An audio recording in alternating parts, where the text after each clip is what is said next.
Алыс ауданнан облыс орталығына қатынайтын Ил-14 самолеті кенет безгегі ұстағандай қалшылдап қоя берді. Бір айдан бері ұмыт бола бастаған мотор дауысы Жарқынның құлағына бір түрлі тосын естілді. Іле-шала танауына бензиннің өткір иісі де мүңкіп кетті. Самолет сол бетімен зіркіл қағып сәл тұрды да бір заматта семіз дуадақтай ырғалаңдап селоның сыртындағы тепсеңге қарай жылжыды. Біраздан соң қойқаңдап ебедейсіз бұрылғаны байқалды. Ұшуға жаралған неме жүруге жоқ екен-ау деп ойлады Жарқын. Мотор үні үдей түскен. Міне, терезе тұсындағы жусанды бозғылт дала артқа қарай жылдам сусып көше бастады.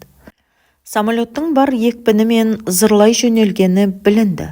Сол-ақ екен, Жарқын екі табанының жерге тимей, кенет көтеріліп кеткенін сезіп қалды. Тұла бойынан тоқ ұрғандай бір жағымсыз діріл жүгіріп өтті. Самолетке мінген сайын қайталанып, жүрегіне майдай тиген осы таныс күйді ол манадан күтіп отыр еді. Бұдан ары не болатыны да белгілі.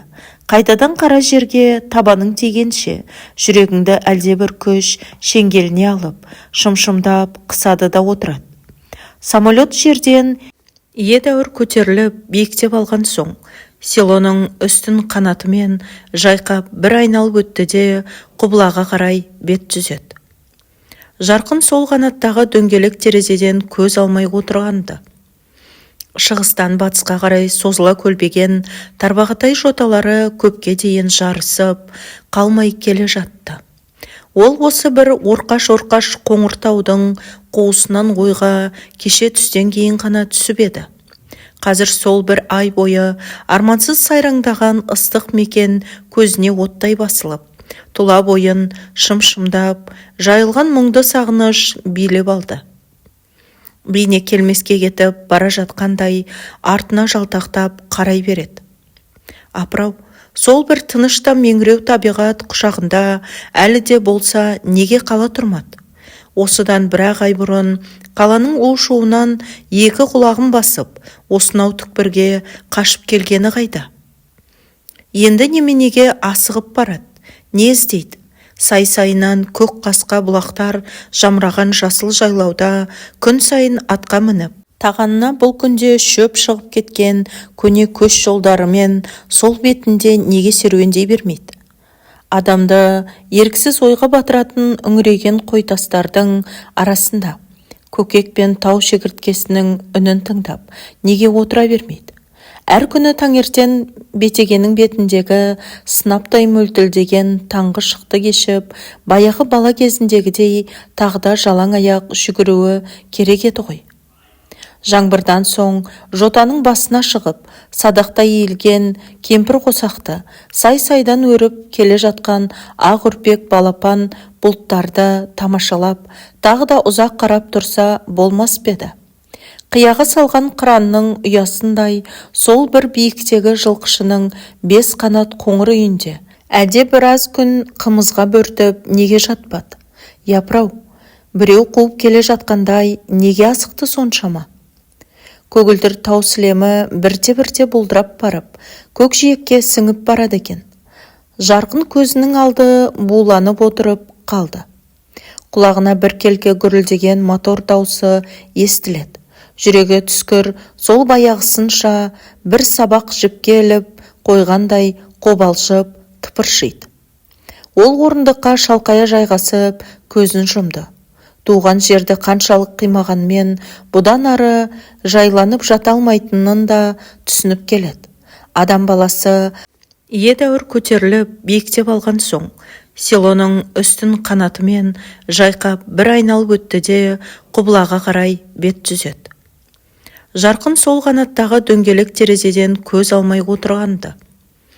Шығыстан батысқа қарай созыла көлбеген тарбағатай жоталары көпке дейін жарысып, қалмай келе жатты.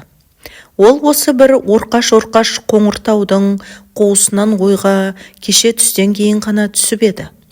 Қазір сол бір ай бойы армансыз сайраңдаған ыстық мекен көзіне оттай басылып, Тұла бойын шым-шымдап, жайылған мұңды сағыныш билеп алды. Бейне келмеске кетіп бара жатқандай артына жалтақтап қарай береді. Апырау, сол бір тынышта меңіреу табиғат құшағында әлі де болса неге қала тұрмады? Осыдан бір-ақ ай бұрын қаланың у-шуынан екі құлағын басып, осынау түкпірге қашып келгені қайда? Енді неменеге асығып барады? Не іздейді? Сай-сайынан көк қасқа бұлақтар жамыраған жасыл жайлауда күн сайын атқа мініп, тағанына бұл күнде шөп шығып кеткен көне көш жолдарымен сол бетінде неге серуендей бермейді? Адамды еріксіз ойға батыратын үңірейген қойтастардың арасында көкек пен тау шегірткесінің үнін тыңдап неге отыра бермейді? Әр күні таңертең бетегенің бетіндегі сынаптай мөлтілдеген таңғы шықты кешіп, баяғы бала кезіндегідей тағда жалаң аяқ жүгіруі керек еді ғой. Жаңбырдан соң жотаның басына шығып, садақтай иілген кемпір қосақты сай-сайдан өріп келе жатқан ақ үрпек балапан бұлттарды тамашалап, тағы да ұзақ қарап тұрса болмас па еді? Қияғы салған қыранның ұясындай сол бір биіктегі жылқышының бес қанат қоңыр үйінде әлде біраз күн қымызға бөртіп неге жатпады? Япырау, біреу қуып келе жатқандай неге асықты соншама? Көгілдір тау сілемі бірте-бірте бұлдырап барып, көкжиекке сіңіп барады екен. Жарқын көзінің алды буланып отырып қалды. Құлағына біркелкі гүрілдеген мотор даусы естіледі.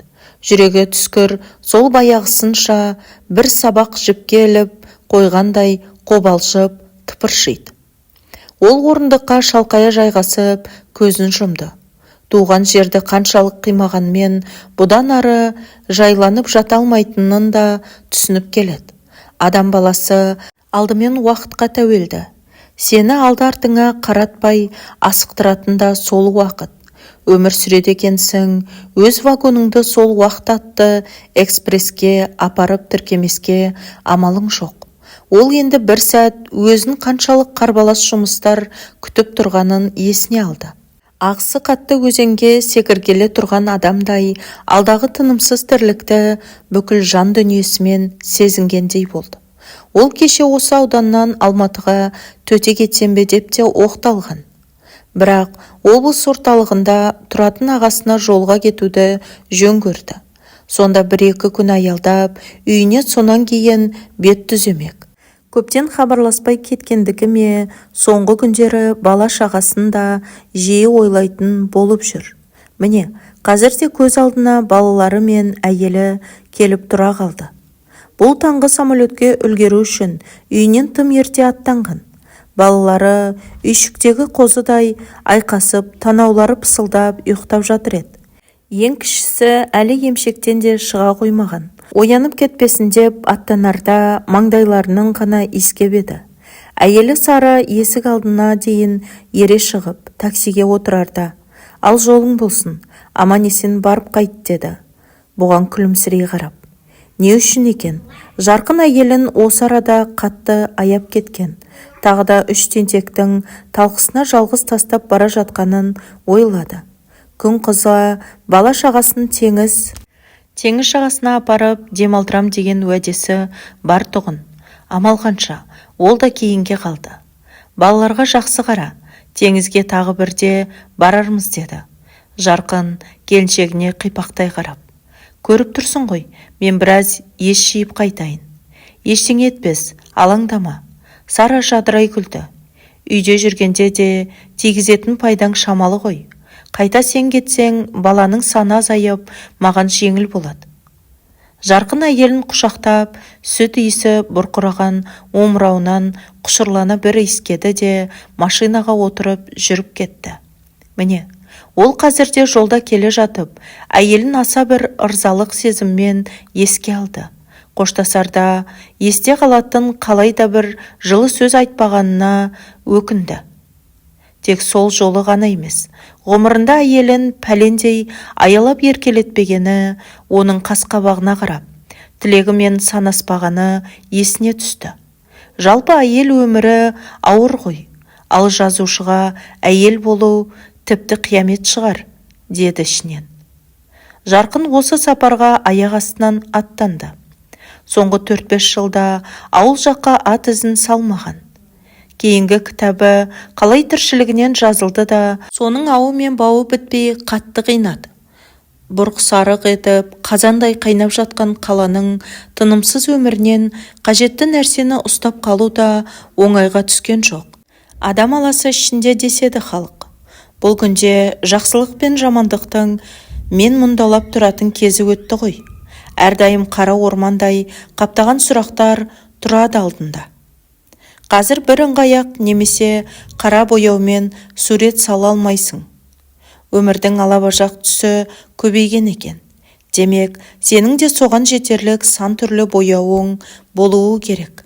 Әлде өзінің стихиясына сай келмеді ме, осы соңғы шығарма Жарқынды әбден қалжыратты. Тіпті осыдан ештеңе өндіре алмаспын деп қорқып еді. Әйтеуір абырой болғанда аяқтап шықты. Жазып бітірген соң қолжазбаны қайта қарауға тасырқаған аттай бетінен басып, 2-3 ай тартпаға салып тастаған. Дегенмен үзілістен кейін оқып көріп, өзінің жап-жақсы нәрсе жазғанын байқады. Біраз дүние қағазға түсіпті.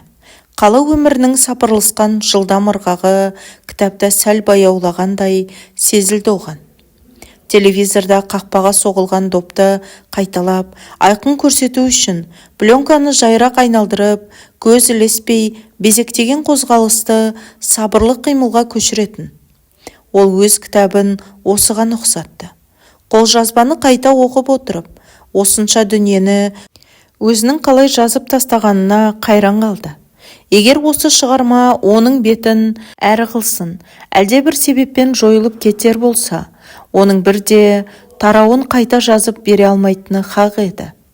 Шығармасын жазып бітіргеннен кейінгі жарты жылдай уақыт Жарқынға азапты ғұмырдай ұзақ көрінді. Әбден туралап болдырғаны соншалық, ол өзінің босаған көбедей мүлде қаңырап қалғанын сезінді. Бұрын өз көкірегінде айналадағы әлемнің кескінін айнытпай түсіретін бір сиқырлы шарайна бар секілдеді. Егер жазушыда басқа жай адамдарға ұқсамайтын қалайда бір қасиет бары рас болса, дүниені өзіне тартып тұратын талант деген асыл жауһар сол шығар деп, іштей соны қатты мақтаныш ететінді. Сол сиқырлы айна аяқ астынан ғайып болған сияқтанды. Ішкі жан сарайының бедері өшіп, тозған бақырдай майдаланып кеткен тәрізді. Көңілі бейжай, дүниеге самарқау, енжар қарайды. Көрсе осы бергі беттегіні ғана көреді. Қиырдағыны шалатын баяғы қыран көзі жоқ. Қолына қалам алса, көкірек түкпірінен ешқандай сурет оянбайды. Сұмдық-ай. Осылайша 35-інде ме, әлде 40 жасында ма таланттан көз жазып қалған. Бірақ онысын мойындамай, бұрынғы беделін базарға салып жүретін бір адамдарды бұл білуші еді. Шынымен, солардың кебін бұл да кигені ме? Ол өз ойынан қатты шошынды. Бұдан кейін сірә ештеңе де жаза алмаспын деп қорыққан. Жатса тұрса Кемпірбай ақынның көңілден көгала үйрек қош деп ұшты. Сол шіркін кәрі жолдас өлең білем деген 2 жол өлеңі ойынан шықпай, мазасын әбден кетірді. Оны кейде үрей билейтін болды. Бір күні кешке жақын көшеде серуендеп жүргенді. Аяқ астынан қайдағы бір сұмдық ойлар қамап алды. Есенин бе, әлде Бернияз, Күлеев пе, біреулер елестей берді көз алдына. Құлағына шаңқ еткен мылтық даусы жеткендей болады. Тұла бойын қорқыныш билеп, үйіне жеткенше асықты. Саған не болды? Өңің қашып кетіпті ғой, деді. Сары есіктен алқынып кірген күйеуіне қарап. Жарқын сыр берген жоқ. Жай, бір сөз есіме түсіп деп кабинетіне өтіп кетті. Байыз таппай қайта шықты. Оған енді тірліктің етегіне жармасып, қалайда айырылмау керек еді.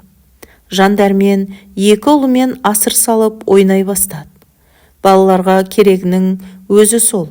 Үшеуі бірігіп лезде үйдің ішін тай тулағандай етті. Атан түйе ойнаса жұт болады деп, сенікі не, жаным-ау деді. Әйелі ештемеге түсінбей. Сол-ақ мұң екен. Оны да бас салып, диванға алып ұрды. Әйелін жаңа көргендей құшақтап, сәл иіссу аңқыған шашынан, мойнынан аймалап сүйе бастады. Көптен мұндай сезім шапуын көрмеген Сара қып-қызыл боп, не істерін білмей сасып қалды. Жарқын тарбағатай жайлауына міне, осындай халде аттанғанды. Қазір ол бұдан бір ай бұрынғысына мүлде ұқсамайды. Мұны мезі қылған бір жайлар қазір қайтадан ыстық тартып, өзіне шақырғандай болады. Ол бір сәт Алматыда қалған жолдастарын есіне алды. Ресторан, кафелердегі отырыстар, қызу әңгімелер оралды ойына. Бір ай бойы көрмегенге жігіттерді сағынып қалған секілді. Қырттар бүгін қай жерде бас қосып отыр екен деп, көзін жұмған қалпында жымиып қойды. Дос жігіттер кейде апта бойы думан құрып, жұптарын жазбай бірге жүретінді. Ақыры бірінен бірі мезі болып, суысып, кейде өзара керісіп барып тарасатын. Содан әйелдерінің көңілі орныққанша, үйлерінен ұзап шықпай, көпке дейін жазып отырып қалатынды. Қазір Жарқынға соның бәрі қызық көрініп, үйіріне қосылғанша асыға бастады. Самолет облыс орталығына төте ұшпайды екен. Жол жөнекей тағы бір ауданға аялдап, жаңа жолаушылар мінгізді.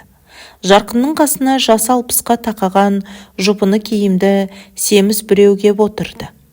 Төбе шашы әлде қашан ойылып түскен көп қасқаның біреуі. Самолетке міну ол үшін арбаға отырумен бірдей тәрізді. Селт етер емес. Жарқынға бір-екі рет басын иіп, ілтифат көрсетті де, сумкасынан алған әлде бір кітапты ыждахатпен оқуға кірісті. Кітап Жарқынға жылы ұшырап кетті. Мұның бір жақын жолдасының кітабы. Міне, кітап деген қай жерде оқылады, деді басын шайқап. Мынаны көрсе ғой, біздің Жұман қырт бір көтеріліп қалар еді. Мейлі, айтып барып коньягын ішіремін. Кітаптан бас алмай тұқырып отырған әлгі кісі бір заматта өзінен өзі тырқылдап күлді. Қалай, қызық кітап екен, деді Жарқын. Ол да сөзуар адам болса керек. Кітапты жаба салып әңгімеге кірісті. Осы жазушылар да бір қызық халық-ау, деді. Әлде бір жаңалық ашқандай басын шайқап. Қай жағынан айтасыз? Өздерінің әйелдерде ала алмай жүрген өші бар секілді. Оны қайдан білдіңіз? Деп күлді Жарқын. Суреттеген әйелдері тым көңілшек. Бүйте берсе, тіпті өз әйеліңе сенуден қаларсың. Кім білсін, әркімнің атының сыры өзіне мәлім ғой. Жарқын жаратпай бетін бұрып әкетті. Ендеше тыңда, бұл жазушы дегендерің бір қызық халық деп, анау мұны жеңінен тартып, өзіне зорлап қаратып алды. Ана жылы біздің ауылға бір жазушы келіп, аты кім еді? Тілімнің ұшында тұрған қараш. Я айтпақшы, әлге бәленшекең, ол ақыры ойланып барып, белгісіздеу бір ақынның атын айтты. Сол кісі ел аралап жүріп, біздің үйге түсіп қонақ болған. Бірақ қызығы бар, деді сосын сыбырға көшіп. Онда жеңгеңнің жасырақ кезі. Өзім ел аралап, көбінше далада жүрем. Әлгінің жеңгеге көзі түсіп, қырындай бастағаны. Әйел емес пе? Біздің қатында көк көйлегін киіп, көлбеңдей қалыпты. Қойшы әйтеуір, 2-3 күннен кейін әлгі кісіні әке көкелеп жүріп, ауылдан зорға аттандырып салдық. Кейін ол жеңгеңе арнап, өлең шығарып, журналға бастырды, деді. Үнінен кәдімгідей мақтаныш лебі есіп. Жарқын күлерін, не ыза боларын білмей, түнеріп төмен қарады. Әңгімеге зауқы жоқ екенін аңғартып, терезе жаққа бұрылыңқырап отырды. Кейде осылай біреудің саңылаусыздығы үшін өзің ұялатын сәттер де болады. Самолет онша шарықтамай аласа ұшып келеді екен. Терезеден адырлы дала, тақта-тақта егін жайлар ап-анық көрінеді. Жарқынның басы зеңіп ауыра бастады. Құлағы кейде бітеліп қалып, анда-санда дың етіп ашылып кетеді. Сол кезде тура желке тұсынан 2 адамның самбырлап сөйлескені естіледі. Басында көңіл бөлмесе де шыбын ызыңдай қайталана берген соң еріксіз назар аударған. Жап жақын отырып, осылар неге қатты сөйлейді деп қынжылды ішінен. Бұрылып қарауға ұялды.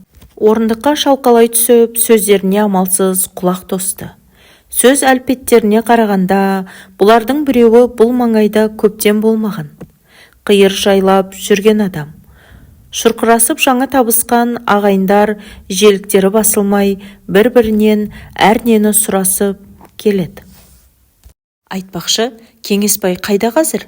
Кеңесбай? Деді үздігіп, маңырай шығатын жіңішке дауыс. Қайсы Кеңесбай? Әлгі райисполком боп жүретін Кеңесбай ма? Ол мына Көктөбеде 3-ші болатын. Жақында өзімізге мектеп директоры боп келді, деп жауап берді. Тамағында ептеген қырылы бар, ыңыранып шығатын екінші дауыс. Жарқын бұл екеуінің түрін көрмесе де, дауыстарына қарап, жұтқыншағы тобықша ойнаған ұзын сары мен шарға бойлы, тырсиған қара болар деп жорамалдады. Апырмай, тіпті құлдыратып жіберіпті ғой, деді жіңішке дауыс. Қарта ойнап отырып, бір мықтының валетін мәткемен ұрып алған ба? Әйтеуір бір шатағы бар. Қашайын деп тұрған қоянға қазық тиген соң не сорым деп, өзі бұрын шығайын деп тұрған көздағы. Солай болғаны ғой. Ал менің әлгі кәрі нағашым не күйде? Кәрі нағашың қайсы? Күмісбек ше, Күмісбек. О, нағашың әлі совхоз директоры боп дүрілдеп тұр. Көкжалмай, Өткен қыста мал қатты қырылып, орнынан әне ұшады, міне ұшады десіп еді. Пенсияға дейін қалдырдау деймін. Енді қайтсын, еңбегі де бар ғой. Айтпақшы, өзіңді сұрамаппын ғой. Өзің қай қызметте жүрсің деп шырылдады да жіңішке дауыс. Біз бе? Біз сауда жағындамыз, деді. Қоңыр дауыс сыпайы сызылып. Өзіміздің ауданда тұтынушылар одағының бастығымын. Қарын тоқ, көйлек көк. Былтыр Бесқарағай жаққа райисполкомға зам болып бар деп еді. Жылы орнымды суытқым келмеді. Дұрыс істегенсің, деді жіңішке дауыс. Шіркін, ел іші алтын бесік қой. Елден шығандап кеткен мына біздер не таптық? Әйтеуір екі қолға бір жұмыс дегенің болмаса.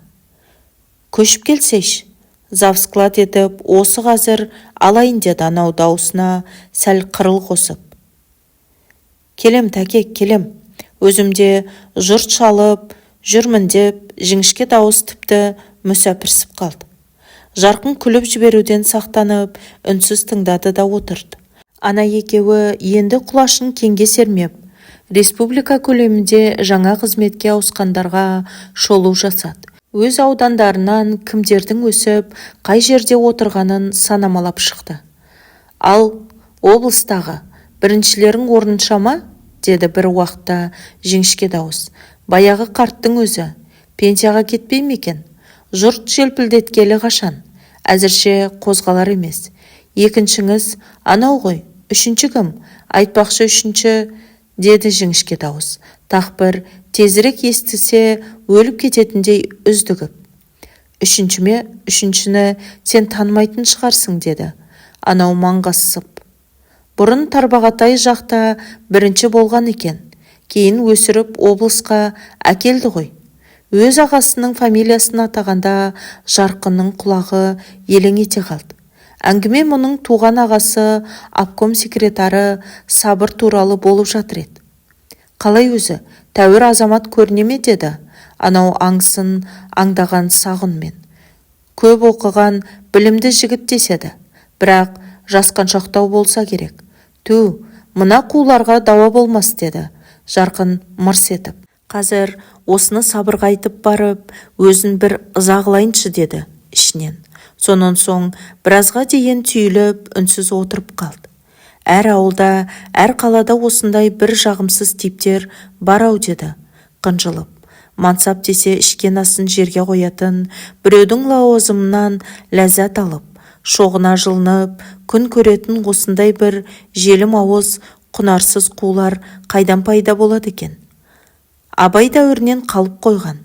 Абай түзей алмай кеткен қу пысықтар осылар ғой. Жаны қандай сірі өздерінің. Мұндайлар Толстой мен Әуезовтің қандай шығарма жазғанын білмеуі мүмкін. Ал республикада кімнің қандай қызметте жоғарылағанын мүлт кетірмей жаттап жүреді. Ал мықты болсаң, осылармен алысып көр, деді ол іштей әлденеге ширығып.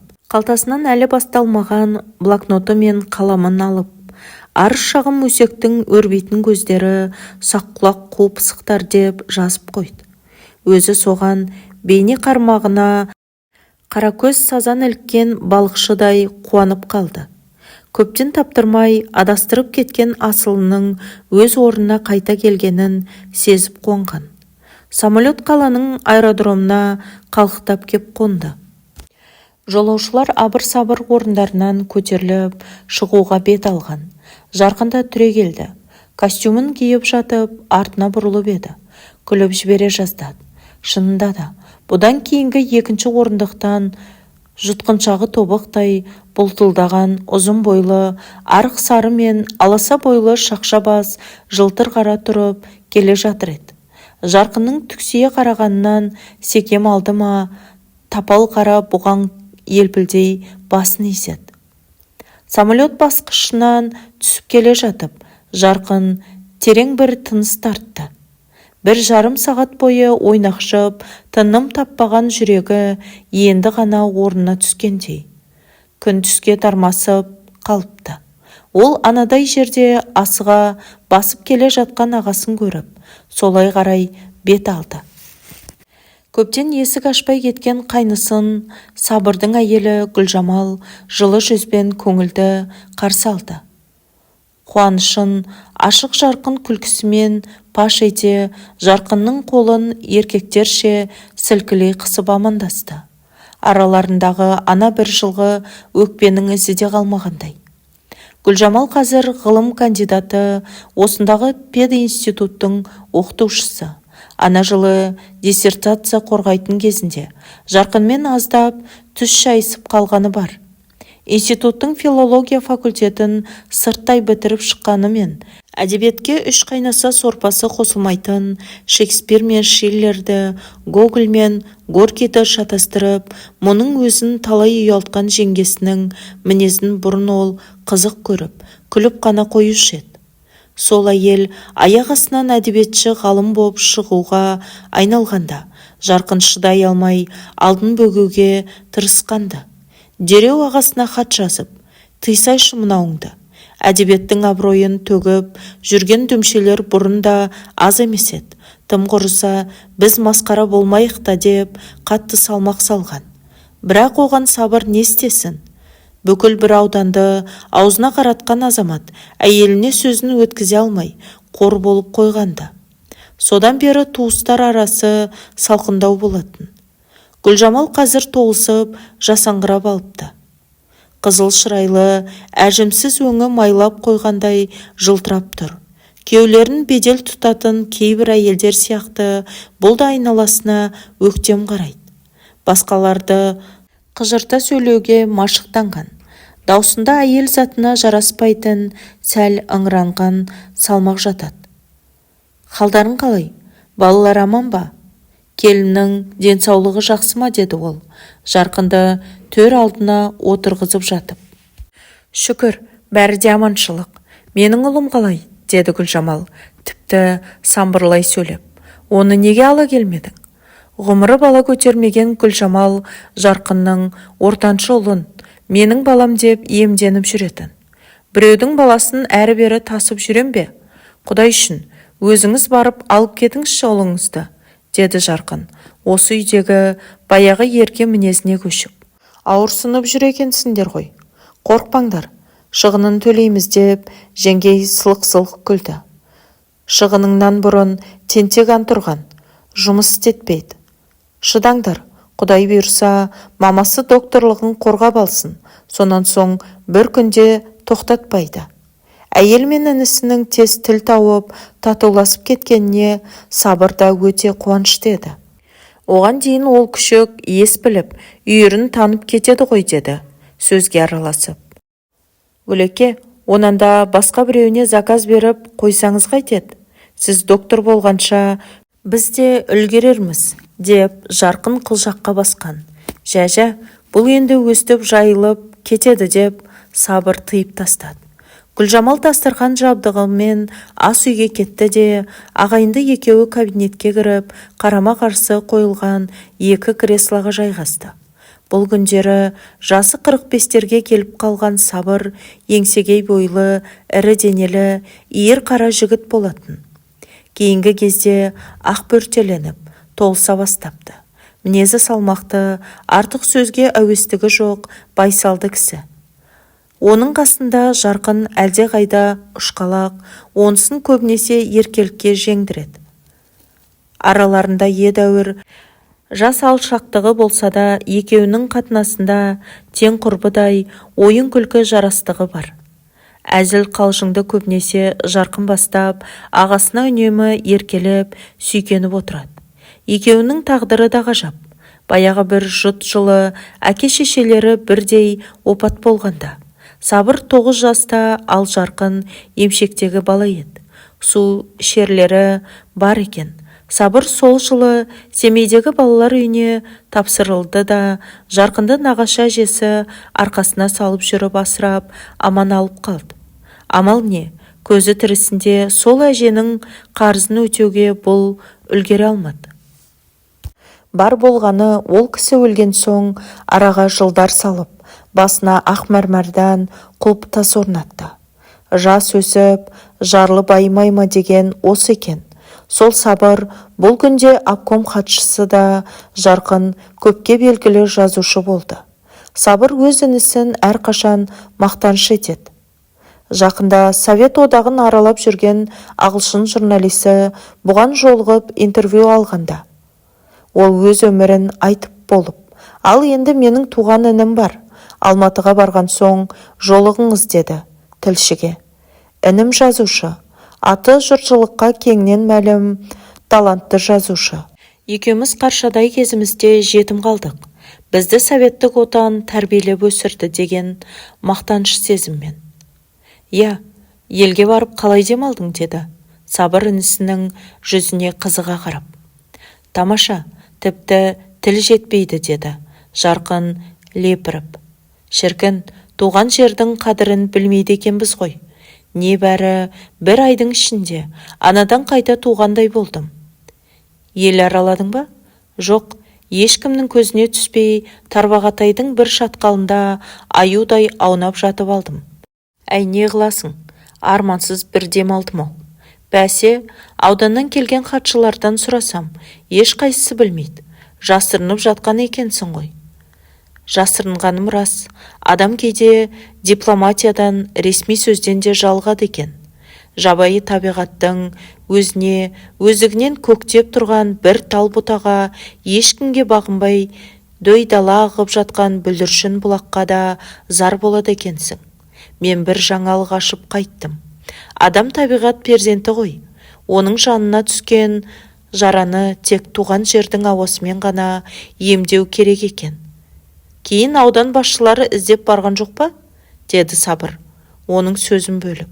Іздеді ғой деп күлді Жарқын. Жиыннан қайтып барысымен ақ іздеп тауып алды. Жақсы жігіттер екен. 1-2 күн жатып, аңғарасып, қонақ болып қайтты. Осы сендерге таңым бар деді Сабыр, інісіне күле қарап. Қолдарың бос, бізге ұқсап, шапқылап жүрмейсіңдер. Жас шығысымен сондай бір жерге барып, жатпайсыңдар ма? Оның рас, біз әбден үй күшік боп алғанбыз, деді Жарқын тез мойындап. Осы күнге дейін Алтайдың қалың орманын, арқаның кең сахарасын, құмардан шығып бір аралап көргеміз жоқ. Шығармаларымыздың географиялық тынысының тар болатыны да содан шығар. Нені жазсақ та алақандай ауылымыздың табиғатын тықпалаймыз. Қайтып қана оңармыз ау. Қайта кейінгі кезде ел арасына жиі шығып жүрсіңдер ау деймін, деді Сабыр, әлденені есіне түсіргендей. Айтпақшы, сенің әріптестеріңнің бір тобы жақында келіп кетті. Тобымен жүргендерді қойшы, деді Жарқын, қолын сермеп. Біз әсілі сапарға шығу дегенді дұрыс түсіне алмай жүрміз. Ауылға барсақ бағланның басын жеуден қолымыз босамайды. Жүрген жерімізді думанға айналдыруды ұнатамыз. Бұл жөнінде мен мына орыс жазушыларына қатты қызығамын. Менің Москвада бірнеше достарым бар. Жаз айларында бара қалсаң, еш қайсысын таппайсың. Біреуі Сібірді, екіншісі орталық Россияны аралап кеткені. Және олар бір жаққа шықса, бізге ұқсап, жан жаққа сауын айтып, салтанат құрмайды. Қағаз қаламын, балық аулайтын қармағын қапшыққа салып алады да тарта береді. Несін айтасың? Рақат солардікі. Ал сендерді кім ұстап отыр? Енді осыны кімнен көресіңдер, деді Сабыр, кейіп. Айттым ғой, бізде ондай өнеге жоқ. Орыстарда тамаша дәстүр бар. Россияны жаяу аралап, Горький салып кеткен жол бар. Ал біздің машинадан түскіміз келмейді. Бесіктен беліміз шықпай жатып, көлеңкелі жерді күйттейміз. Жарайды, ширығып отыр екенсің. Тегінде адам өзін сынай бастаса, істің оңға басқанын, деді. Сабыр зор денесін селкілдете күліп. Ертең өзің менімен бірге үйрек атуға барасың ба? Қарсылығым жоқ. Осы кезде кабинетке Гүлжамал кіріп, бұларды дастархан басына шақырды. Ертеңде күн жексенбі еді. Бұлар сәске болмай-ақ машинаға отырып, қаланың сыртына шықты. Өзен бойындағы небір әдемі жерлерді ерте келгендер иемденіп алыпты. Олар оңаша жер іздеп, кенере жолмен 40-30 шақырымдай ұзап кетті. Ақыры жұрт аяғы жете бермейді-ау деген мөлшерде шағын тоғай бар екен. Газиктің тұмсығын соған тіреді. Бұл бір өзен арнасының сәл иіліп, доға жасайтын, суы шыпылдап, кемеріне толып ағатын тұсы еді. Жағалауға шоқ-шоқ қамыс, қалың құрақ өскен. Жігіттер дәл жиекте тұрған үй орнындай құба талдың көлеңкесіне келіп жайғасты. Көк шөптің үстіне алаша жайып, машинада қалған мылтық пен азық түліктерін әкелісті. Сонан соң Сабыр шоферға бұрылды да: бізді кешкі сағат 5-те осы арадан тауып ал деп машинаны қалаға қайтарып жіберді. Бүгінде ыстық болатын түрі бар. Күн көзі төбеге таман көтерілісімен-ақ жер бетін төстіктей қақтап шыжғыра бастады. Тек ара-тұра ғана аңғарды бойлап лүпіл қаққан болымсыз самал болмаса, тоғай арасы бөк тынышу екен. Жарқын қапшықтың ішіндегі тағамдарды салқын шөптің арасына қоя бастады. Пісірілген ет, жұмыртқа, помидор, коньяк, арасан суы толып жатыр. Таңертең Гүлжамалдың мақтауын жеткізіп жатыр едің. Еңбегің төленген екен, деді Сабыр. Аспандағы үйректің сорпасына сеніп аш қалатын жайым жоқ. Одан гөрі қапшықтағы қазы мен коньягым тыныш емес пе, деп Жарқын қулана күлді. Онда екеуміз бүгін осы қапшықты атып алып қайтсақ та аз олжа емес екен, деді Сабыр көйлегін шешіп жатып. Аңға шығуға несіне асығамыз? Күн шыжып кетпей тұрғанда суға түсіп қыздырынбаймыз ба? Мақұл, менің де мергендігім қысып тұрған жоқ. Өзің мылтық атып көріп пе едің? Аттық қой, не жыны бар екен? Нысанға атсам мүлт кетпейді. Бірақ жанды қарғаға тигізіп көрген емеспін. Сабыр екі қолмен жер тіреп, біраз керіліп созылып алды. Сонан соң інісіне бұрылып: тым толып бара жатыр екенсің. Семіруге әлі ерте емес пе, деді. Оның қозы қарнына көз жүгіртіп. Мешел баладай көп отыра бергендікі ғой. Жарқын алашаның үстіне сұлай кетті. Сонан кейін мына бәледе тез қампитады кісіні, деп шөптің арасында жатқан коньяктың біріне қолын созды. Қалай, іше бастаймыз ба? Жарқын 2 стақанға коньяк құйды. Алдарына газет жайып, ет турады. Қане, не үшін ішеміз? Сенің творчествоң үшін алып қояйық та. Жоқ, жасыңыз үлкен ғой. Сізден бастағанымыз жөн шығар. Онанда биыл осы облыстың астықтан керемет мол өнім алуы үшін ішелік. Мақтамен бауыздап отырсың ау, деді Сабыр басын шайқап. Жарайды, сол үшін ақ ішелік. Ағайынды екеуі бірінің бетіне бірі қарап, қарқылдап күліп алды. Коньякты жұтып жіберген соң, сүйегіңді бу шалғандай болып, арғы ішкі сарайыңнан бір жағымды ыстық толқын көтеріледі.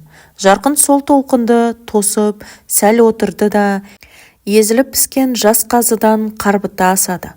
Сонан соң олар алашаны бұлайрақ күннің көзіне таман сүйреп апарып, көпке дейін үн қатыспай қыздырынып жатты. Қара көзілдірік киіп, бастарына газет жауып алған. Сенің қызметіңде өзгеріс болатын түрі жоқ па, деді. Жарқын бір заматта бетінен аунап түсіп. Қандай өзгерісті айтасың? Сабырда басын көтеріп алды. Жұрт сені Алматыға ауысады екен десіп жүреді. Әзірше белгісіз. Бізден шыққан жол көбінше екіге айырылады ғой. Бірі Алматыға, екіншісі ауданға тартады. Өзің қайсысын қалар едің? Маған бәрібір. Партия қайда жіберсе, әйткенмен бір саты болса да жоғарлай бергенге не жетсін? Бәлкім, жоғарлауды ұнататындар да бар шығар. Бірақ сол менің миыма да кіріп шықпайды.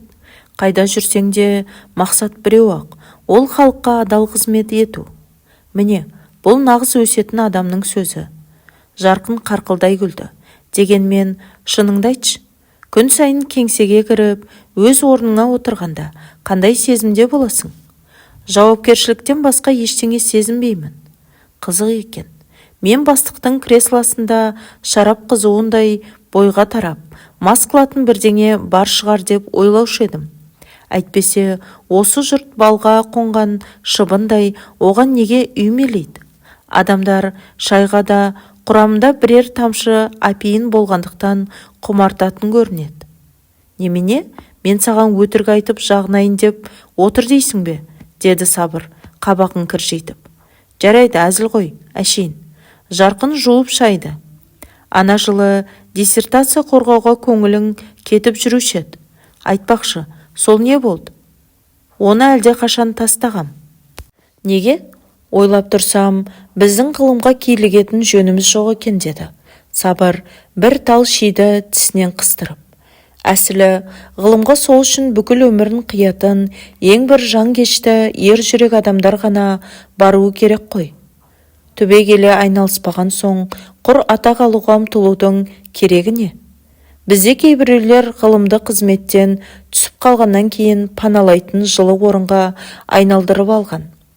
Ондай саудаға менің арым шыдамайды. Жарқын жымиып күлді. Неге күлесің? Жай әншейін, бір ой келіп. Мәселен, өзіңді ертең орныңнан алып тастады делік. Сонда не істемексің? Не істеуші едім? Жұмыс істеймін, жерде қалады дейсің бе? Партия, совет қызметі саласында бірталай тәжірибем бар.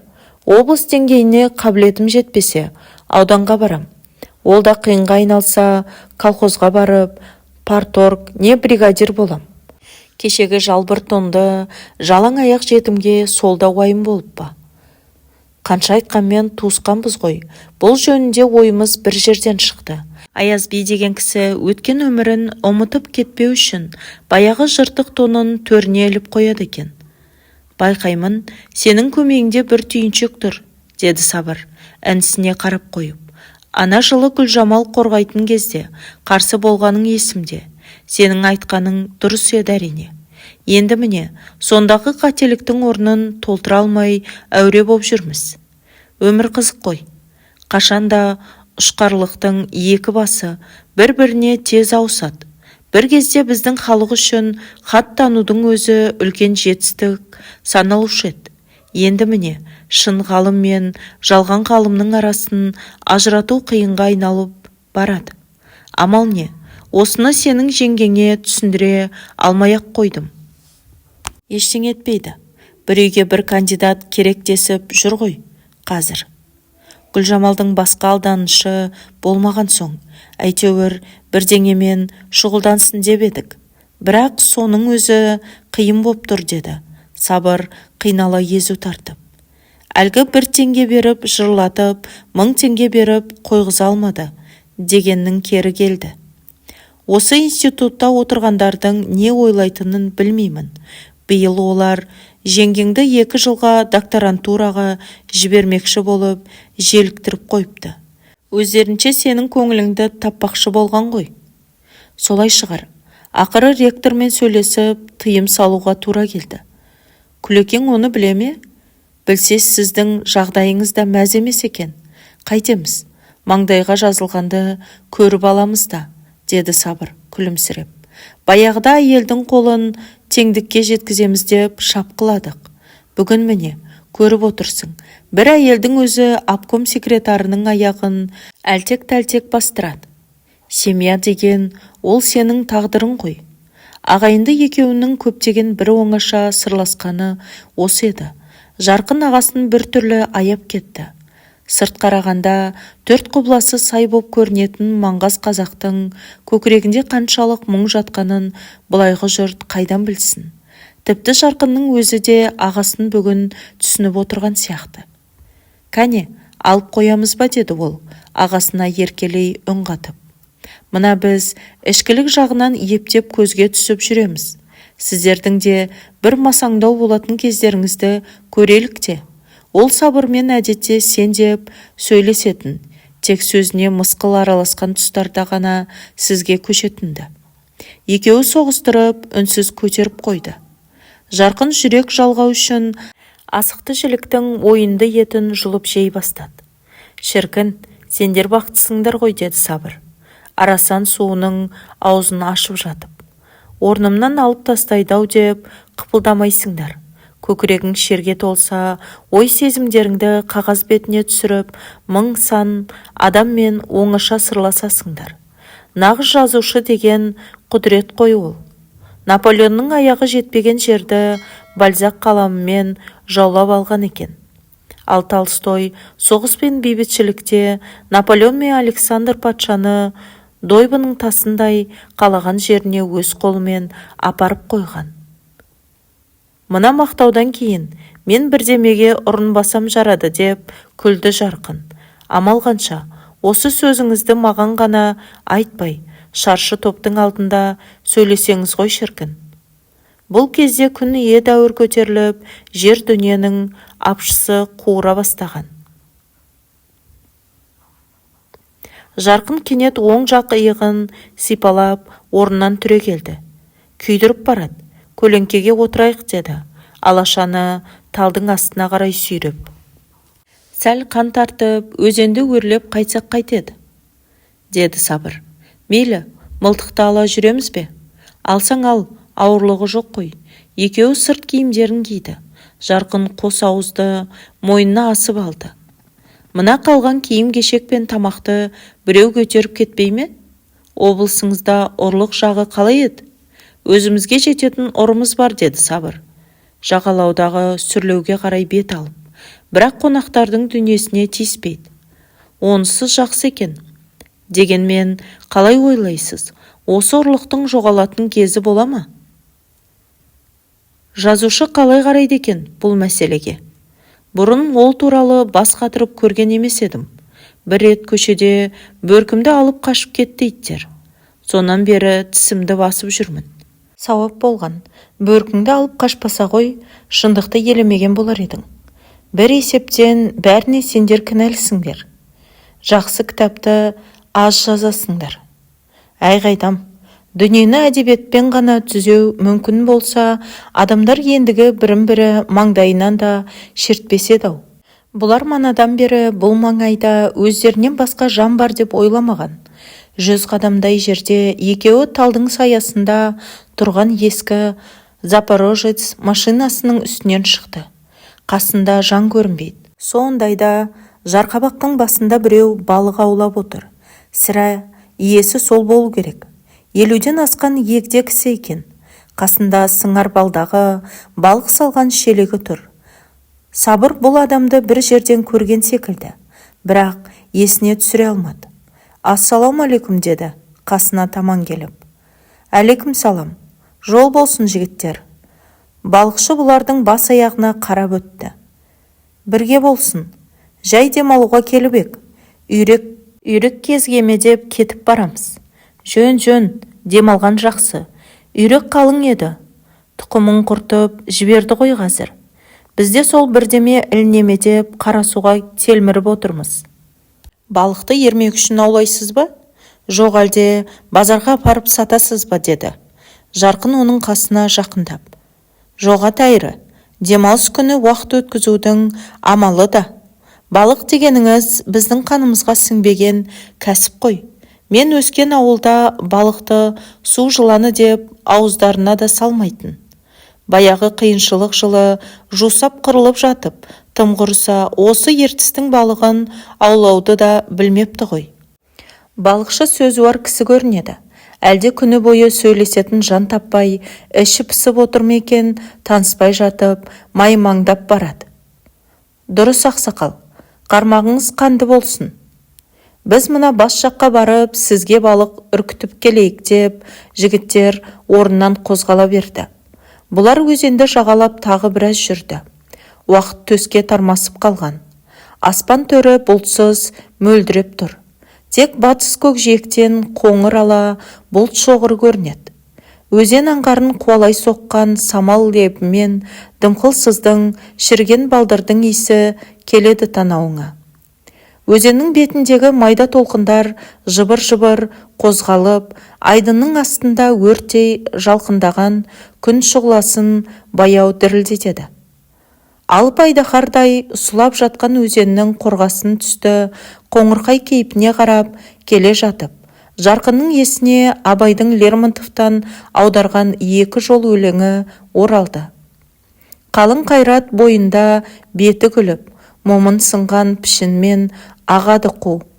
Бұл сурет тентек өзен теректен көрі өзіміздің момақан қара ертіске келіңкірейді-ау, деді ішінен. Тоқта, ақырын деп қалды бір заматта, алда келе жатқан Сабыр. Я, не көрдің? Өзеннің арғы бетінде құрақтың арасында екі үйрек жүр. Жақсылап қараш. Я, көрдім, бері қарай жүзіп келеді. Не қыламыз, атамыз ба? Атайық. Ең құрығанда мылтығымыздан түтін шықсын да. Мергендер кезекті жасы үлкен адамға беретін көрінген, деді Сабыр, иегін сипап. Кім білсін? Менің естуімше алдымен қонақ ататын сияқты еді. Жарайды, онда кезекті сен ағал. Бірақ оқ көп болғанмен үйрек аз екенін ұмытпа. Талдың көлбеу өткен бұтағына мылтығын сүйеп, қойып, Жарқын әлі көздеп отыр. Бір тізерлеп құнысқан қалпынан қозғалар емес. Бол енді атсайшы, деді Сабыр, төзімі жетпей. Бірақ мылтық атылмады. Бір мезетте Жарқын орнынан түрегелді. Я, неге атпадың? Қасында балапандары жүр екен. Обал ғой. Онда атпай-ақ қой. Басқа бірдеме кезгер. Екеуі өзенді жағалап тағы 100 қадамдай жүрді. Бірақ ештеңе көріне қоймады. Сәлден соң бұлар жолдағы бір бытқыл талдың арасынан еңкейіп өте беріп еді. Күн шуақта көк шөптің үстінде аймаласып жатқан екеудің үстінен шықты. Жастау жігіт пен қыз не істерін білмей күйбеңдесіп қалды. Қастарында жап-жаңа мотоцикл тұр. Құрсын, кейін бұрыл, деді Сабыр, күңк етіп. Екеуі келген іздерімен артқа бұрылды. Тал-талдың арасымен бүкшеңдеп жүгіріп келеді. Тоқтай тұр, тақ бір жолбарыс көргендей болғанымыз не, деді Жарқын күліп. Керемет емес пе? Айнала кілең өсіп өніп жатқан дүние. Жер таппағандай енді осында келетін болыпты ғой, деді Сабыр кейіп. Не істейсің? Тіршілік деген осы. Мылтығыңдағы оқты алып тасташы. Шынында да төңірек толған адам көрінеді, деді Сабыр жүрісін бәсеңдетіп. Олар шалғынның арасындағы жалғыз аяқ жолмен өз орындарына қайтып келді. Бұл жолы балықшыға соқпай анадайдан орағытып өткен. Екеуі көлеңкеде жатып тағы біраз дем алды. Сонан соң түскі тамаққа отырды. Тамақтың тоғын баспақ болып су жағасында әрі-бері қыдырды. Өзеннің жайдақтау, қымдауыт жеріне келгенде. Суға түсіп алайық, деді Сабыр, көйлегін сыпырып. Терең емес пе? Ішіп алған соң қалай болар екен? Түк етпейді. Әдейі келгенде ертіске бір шомылмай кеткенің ұят емес пе? Ол суды белуардан кешіп барды да әрі қарай құлаштап жүзіп кетті. Жарқын жүзе білмейтін, бірақ шешінді. Таяздау жерге барып жуына бастады. Өзеннің беті тыныш болғанмен ағысы қатты екен. Қорғасындай ап-ауыр толқындар сусып тез өтіп жатыр. Ол бір уыс суды іліп ап, аузын шайқады. Таңдайына күнсіген кермек дәм білінді. Қазақ жерінің ең ұлы өзеніне шомылып жатқаным ғажап-ау деп ойлады ішінен. Басын көтеріп, Сабыр жаққа қараған. Ол өзеннің арғы жағалауына шығып, енді қайта жүзіп келеді екен. Жарқынның көзіне су оны ағысымен ықтырып, әкетіп бара жатқандай көрінді. «Сабыр, бері қарай жүз, бері қарай» деп айқайлады ол, жан ұшыра. «Тәңірім-ай, бүгін үйден қырсыққа бола шықпасақ игеді» дегенді тез ойлап өтті. Сабыр ағысты бойлап, қиғаштай жүзіп барып, ақыры бір заманда жағаға шықты. Жарқын қуанғаннан тұра жүгірді. Өн бойынан су сорғалап, сенделіп тұрған ағасын құшақтай алды. «Ту, зәремді ұшырдың ғой». Сабыр әлі ентігін баса алмай келеді. «Суға жүзбегелі қай заман? Баяғы марқа көңілмен қойып кетіп едім. Қарайып қалыппын. Өзеннің ортасында иірім бар екен, дөңгелетіп алып кете жаздады». Екеуі сырмақ бойындай құмның үстіне кеп жайғасты. Жаңағы үрейден Сабыр тез айыққанмен, Жарқын әлі бойын жия алмай отыр. Өмірден жақсылық қана емес, минут сайын қауіп-қатер күтуге де болады екен-ау. Кенет оның санасында, күндердің күнінде ағайынды екеуміз де өлеміз-ау, ә? Сонда қайсымыз бұрын өлер екенбіз деген сұрақ жалт етті. Өз ойынан өзі шошыды. Шіркін, адамдардың осынау жарық дүниеге келгені, туысының, бала-шағаның көп болғаны жақсы-ау. Ал бірақ түбінде солардан біртіндеп айырылу деген қандай қорқынышты. Сонда қалай өзі? Осы өмірдегі аз қуаныштың бәрі түптің түбінде құтқармайтын қасіреттің дайындығы болғаны ма? Қойш, адамның басына кейде қай-қайдағы бірдеңе келеді. Табиғат заңынан кім қашып құтылған?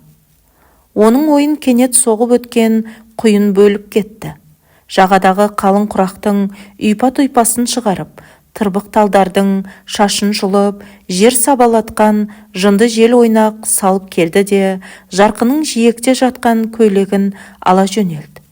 Аяқ астынан дауыл соғып кетті ме деп, жігіттер орындарынан атып-атып тұрды. Жарқын көйлектің соңынан жүгірді.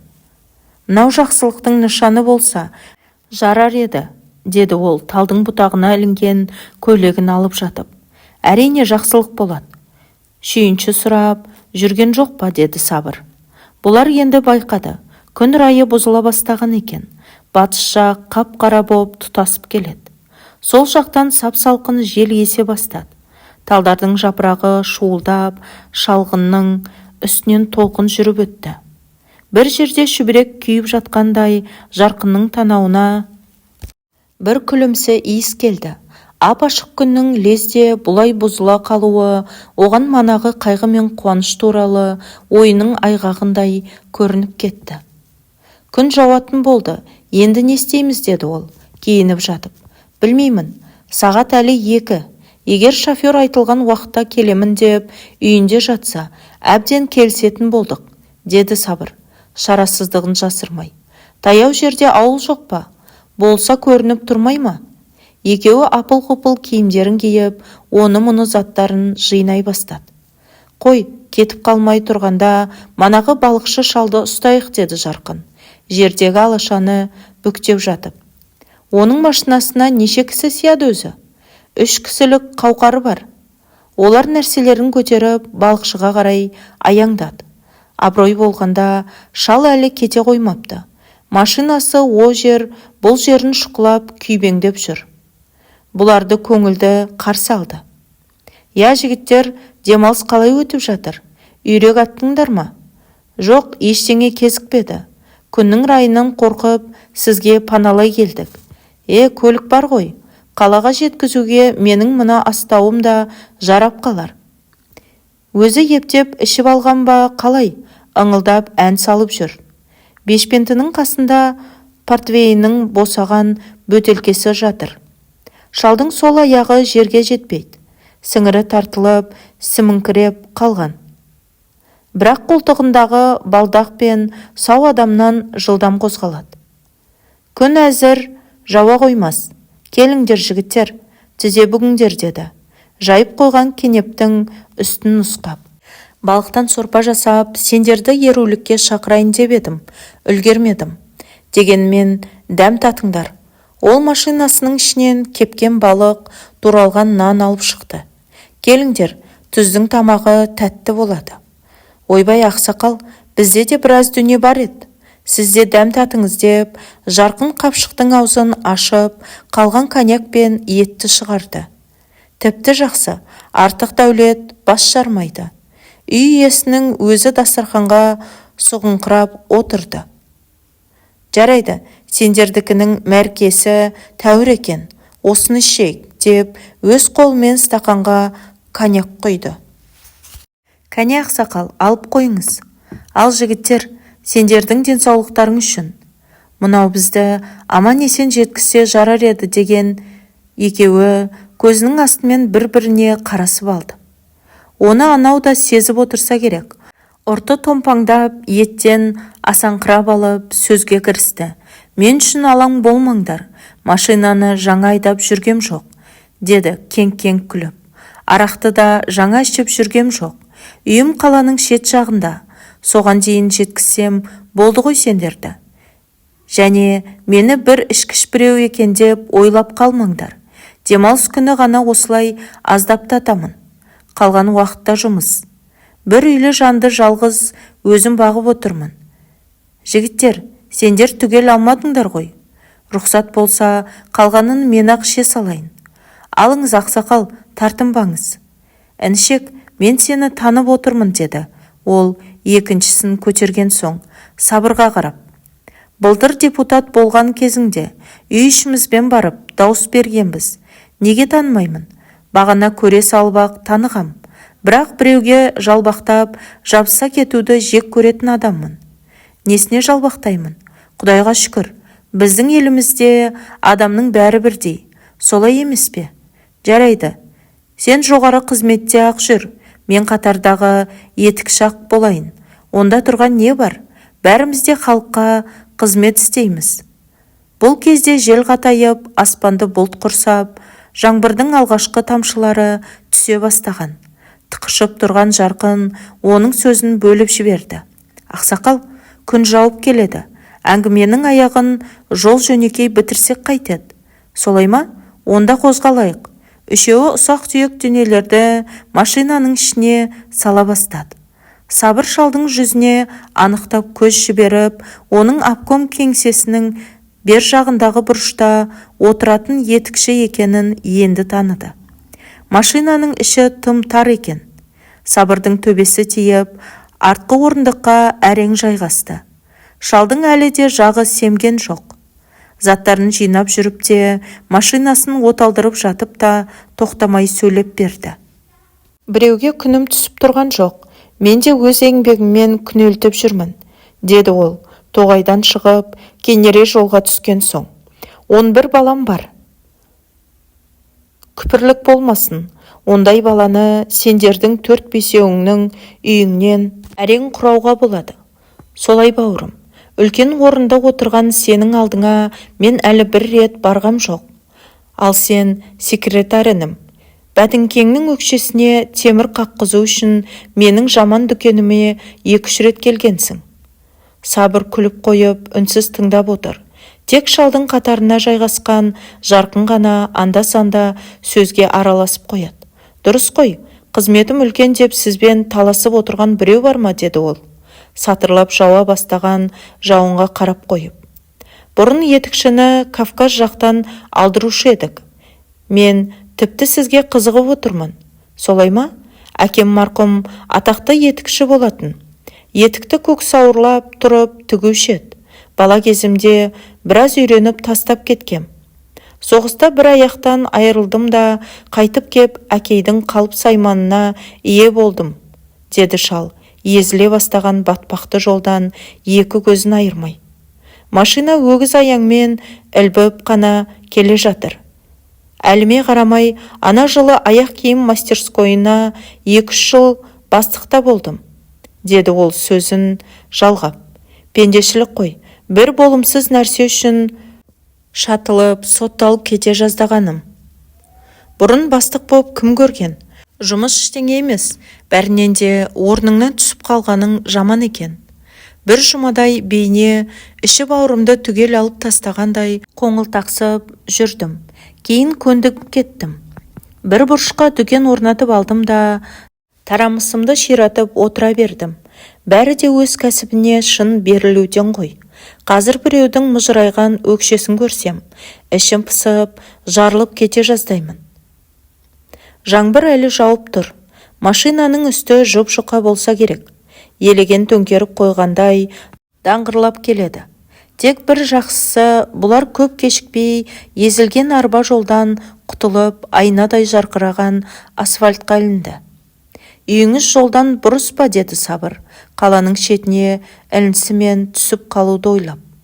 Қашық емес, жолдың жиегінде ғана. Сол арадан такси шақырып алуға болады.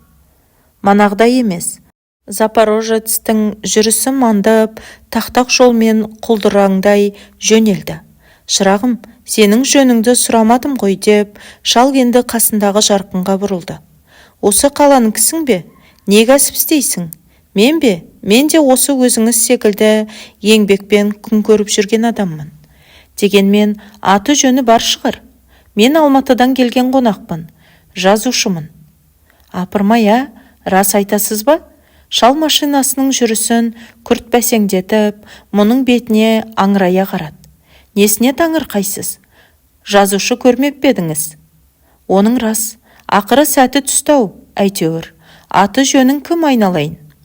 Жарқын өзінің фамилиясын атады. Мен біле бермеймін, әрине. Ал менің биыл 10-шы бітіретін бір ұлым бар. Ол жазатын адамдарды түгел білет. Өлең жазады өзі. Ақын жазушы десе ішкен асын жерге қояды байғұс. Бала. Жақсы болды ғой. Қазір үйге барғасын аузына түкіртіп алайыншы. Бұл сөзге ағайынды екеуі ішек сілесі қатып күлді. Жазушы болғанда сен қара сөз жазасың ба? Әлде өлең бе? Өлеңге шама келмейді. Біздікі жай қара сөз, деді Жарқын. Қалай, бұл қалада көп боласың ба? Жоқ, ертең қайтамын. Апырай, менде біраз қара сөздің материалы бар еді. Соны бір жазушыға өткізсем бе деп жүруші едім. Қандай материал ол? Бастан кешкен жайлар да баяғы. Бұл ағаң не көрмеді дейсің? Соғыста да болдық, бірақ амал қанша. Уақытың тығыз екен. Әйтпесе, біздің үйде біраз күн болсаң, бір-екі кітаптың аузын түйреп қайтар едің. Әлде де ойлансаң қайтеді? Жарқын оның сөзіне таңданған жоқ. Өйткені жеке бұл адам емес. Осы жұрттың көбі, тіпті кейбір жазушымын деп жүргендер де кітапты өмірде болған, не біреуден естіген қызық оқиға бойынша жазып шығуға болады деп ойлайды. Әр шығарма көкірекке ұзақ уақыт байланған берістің сығынысы екенін кімге айтып жеткізерсің? Сондықтан ол шалдың көңілін жұқпау үшін, қап, уақыттың тығыз болғанын көрдіңіз бе, деп өкінген болды. Осы кезде оның сөзін Сабыр бөліп кетті.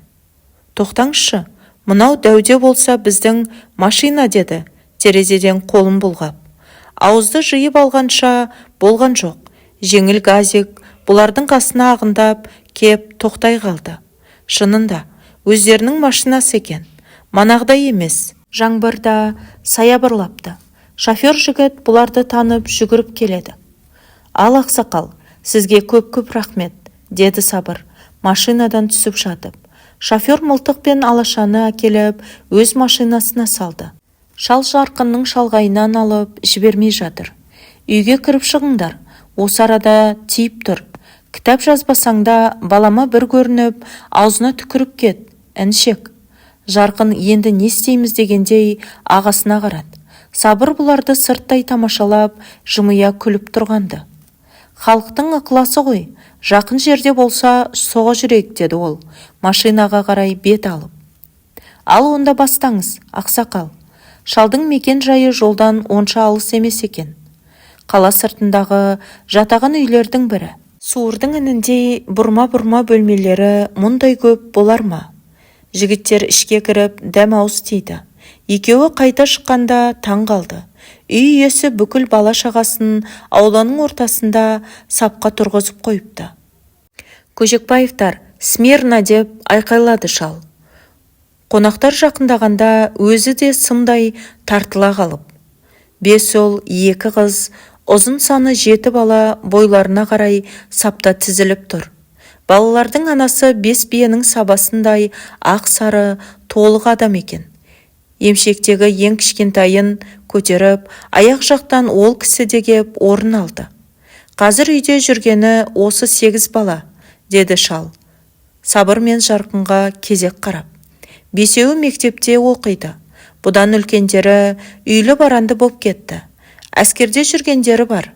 Бірақ ешқайсысы ұзап оқи алмады. Әлде етікшіден жамаушы туады деген салтқа тартып кетті ме, кім білсін? «О не дегеніңіз, отағасы?» деді Жарқын, өрімдей жас балаларға қызыға қарап. Етікшінің семьясынан да тарихта талай ұлы адамдар шыққан. Көжекбаев Қанат 3 адым алға деп саңқ етті осы кезде үй иесі. Мына ағаларыңа сәлем бер. Саптың ең басында тұрған бұйра шашты ұзын қара бала 3 адым алға озып, сіресіп тұра қалды да қонақтарға бас иіп тағзым етті. Мана өздеріңізге айтқан балам осы, деді қарт, сөзін онан ары жалғап. Оқуға озат, қолынан кітап түспейді. Өзі де бірдеңені шимайлап жазып жүреді. Жарқын баланың қасына барып, көзіне үңіліп біраз тұрды. Қарашығынан ұшқын шашыраған қос жанар қаймықпай тесіле қарайды. Талабыңа нұр жаусын айналайын. Үлкен азамат бол, деді Жарқын. Қанаттың қолын алып. Сосын қартқа бұрылды да, жорамалыңыз дұрыс екен, отағасы. Балаңыз сөз жоқ, үлкен адам болады, деді. Айтқаның келсін, бауырым.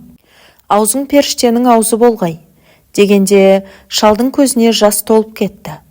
Жарқын қалтасынан блокнотын шығарды да бір бетіне өзінің аты жөнін, адресін жазып берді. Отағасы, Қанат 10-шы бітіріп, аттестат алысымен Алматыға мына адреске келетін болсын. Оқуға түсуге өзім көмектесемін. Ой, рахмет, бала-шағаңның игілігін көр. Жарқын бұдан кейін сапта тұрған басқа балалардың да қолын алып, жағалай аттарын сұрап шықты. Кім біледі, мыналардың ішінде жазушы ғана емес, болашақ секретар да тұрған шығар, деді ол ағасына қарап. Я, әбден мүмкін. Бұлар шалдың үй ішімен қоштасып, жолға шыққанда күн еңкейіп қалып еді. Жаңбырдан соң дүние жасаң тартып, қарсы беттен аңқылдап, самал есіп тұр. Қалай, бүгінгі демалысымызға разымысың, деді. Сабыр былайырақ шыққан соң. Әр күніміз осылай өте берсе, арман болмас еді, деді. Жарқын орындыққа шалқая түсіп. Ең бастысы, бір күнде болса сенің қасыңда жүрдім. Бұлайша бірге болмағалы қай заман. Кейде сені көргім келеді. Сұмдық сағынамын.